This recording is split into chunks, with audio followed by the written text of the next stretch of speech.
एक तरफ middle east में वॉर एस्केलेट हो रही है, दूसरी तरफ अमेरिका ने डिप्लॉय कर दिए हैं doomsday nuclear command planes.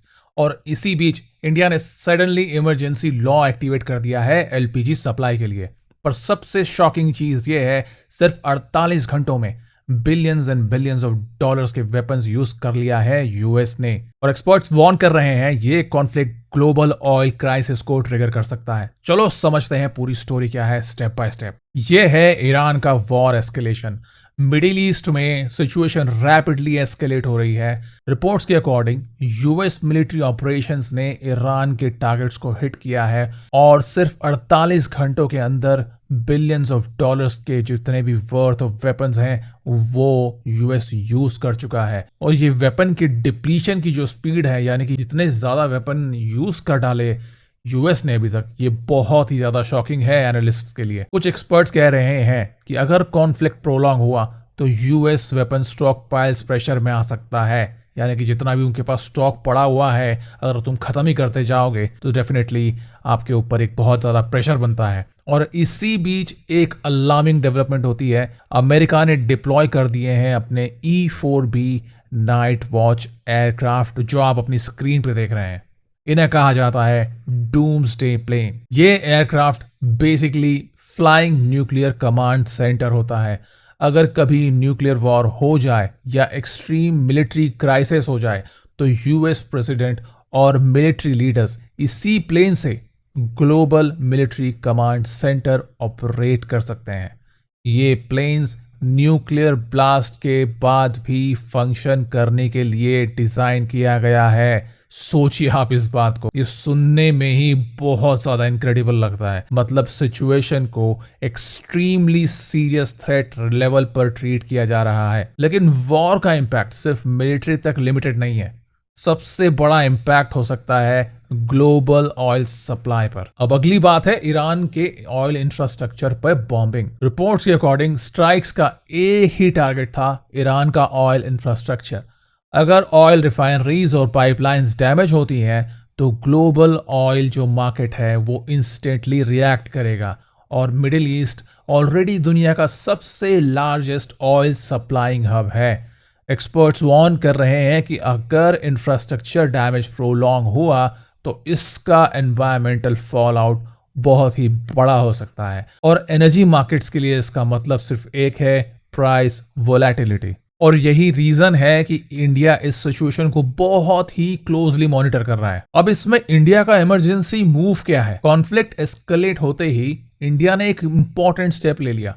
Government ने इन्वोक कर दिया है essential commodities act. Goal simple है, इंश्योर करना कि एलपीजी सप्लाई अनइंटरप्टेड रहे, कहीं पे भी रुके ना।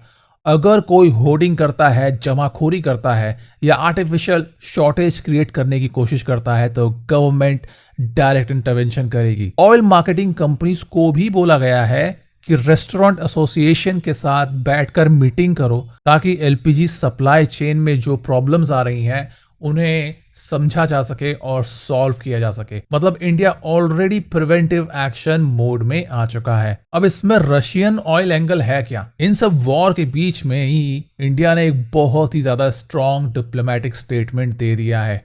और वो स्टेटमेंट अभी तक शायद आप सबने सुन लिया होगा। हमने कभी किसी कंट्री की परमिशन पर डिपेंड नहीं किया है रशियन ऑयल खरीदने के लिए।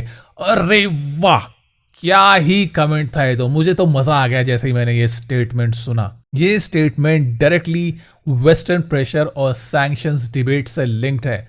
यूक्रेन वॉर के बाद इंडिया ने रशियन ऑयल इंपोर्ट्स को सिग्निफिकेंटली इंक्रीज किया था क्योंकि वो चीपर मिल रहा था बाकी जगहों के कंपैरिजन में।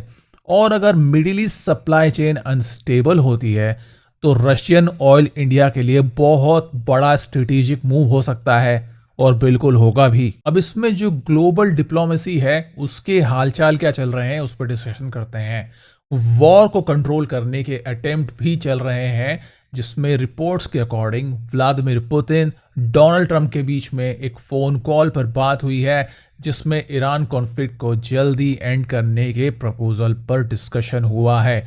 अगर रशिया मीडिएशन रोल प्ले करता है तो कॉन्फ्लिक्ट का डायरेक्शन चेंज हो सकता है, नो डाउट। लेकिन रीजन में इंस्टेबिलिटी सिर्फ ईरान तक लिमिटेड नहीं है, इसका अब अफगानिस्तान एंगल भी है। इसी बीच समझ लो आप कि अफगानिस्तान की तालिबान गवर्नमेंट ने, हम तो उसे अफगानिस्तान गवर्नमेंट मानते हैं भाई, सीधी बात है, इस पर अपनी रिएक्शन दे दी है। जो पूरा कॉन्फ्लिक्ट चल रहा है ना मिडिल ईस्ट के अंदर, उन्होंने यूएस के एक डेजिग्नेशन को रिग्रेटेबल बताया है। ये डेवलपमेंट इंडिकेट करता है कि रीजनल टेंशंस वाइडर हो सकते हैं।